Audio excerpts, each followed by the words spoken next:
They enjoy saying it every year in their economic surveys. Burkina Faso is the poorest country, Mali is the poorest country, Niger is the poorest country. We are ranked among the last. Very well, if we are as poor as they say, but when the time came to take responsibility, we asked these masters to leave. Why don't they want to leave?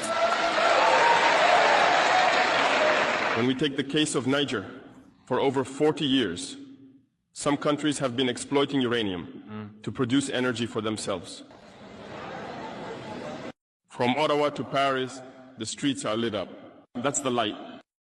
But in Niger, it's darkness that is served to us.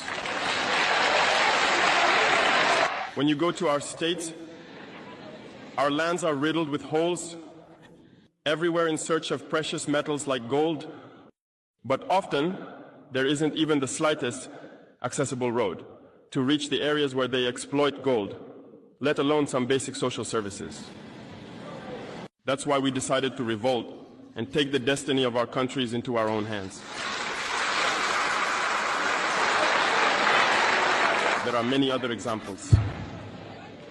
But when we decided to do so, well, we were approached by some armchair slaves to deliver the message of their master, because they had created this kind of polymer chain that rises to the head of our states to serve them.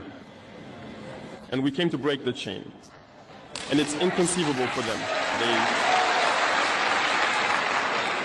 They approached us and asked us to fall in line, to become part of the elite that must lead Africa.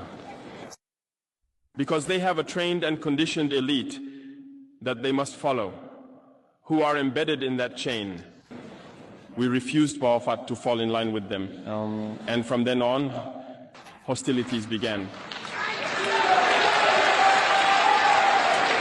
They have infiltrated our areas with several mercenaries, trainers.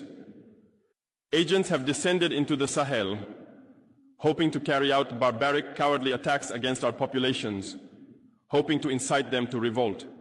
In addition to these on-the-ground attacks, communication attacks, manipulation, and disinformation are rampant in their ranks. But the people of the Sahel have understood, and never again will they be manipulated. They know where they come from, they know what they are doing, and they know where they are going.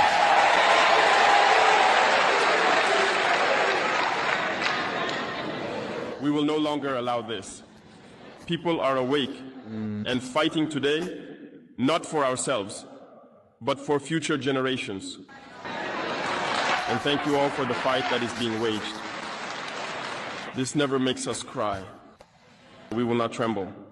We will face it. We will fight for true independence, for our freedom. Because to scare the people of AES, these individuals only have 3 terms in their mouths: democracy, freedom, human rights. Of course, their local lackeys are only elected in a democratic, free, and transparent process, according to them, their values. What could be more normal? That they want to impose this on us, because they are the ones who set the rules. Very well, we have decided to take responsibility for ourselves. That's why on July 26, 2023, when Niger decided to turn the page, the armchair slaves and their masters got on their high horses. They put their local lackeys forward and decided to wage a war against the Nigerian people. So we said, anyone who dares to attack Niger will face us, because we will wage a relentless war to the last drop of blood against anyone who dares to attack our states. This statement, this decision we made yesterday is relevant today, and will be relevant tomorrow and forever. Thus, the AES was born on September 16th, 2023, within a framework of mutual defense. But we deemed it necessary to extend and expand the architecture of the AES. What brings us together today should allow us to venture into other areas beyond defense, notably finance and economy, infrastructure, health, education, and so on. I hope that these moments will be a story we write for the AES, but especially for Africa and the entire world. May God enlighten each and every one of us. May God inspire us in these tasks entrusted to us. And above all, when we carry out our work, let us keep one thing in mind: the supreme interest of our populations.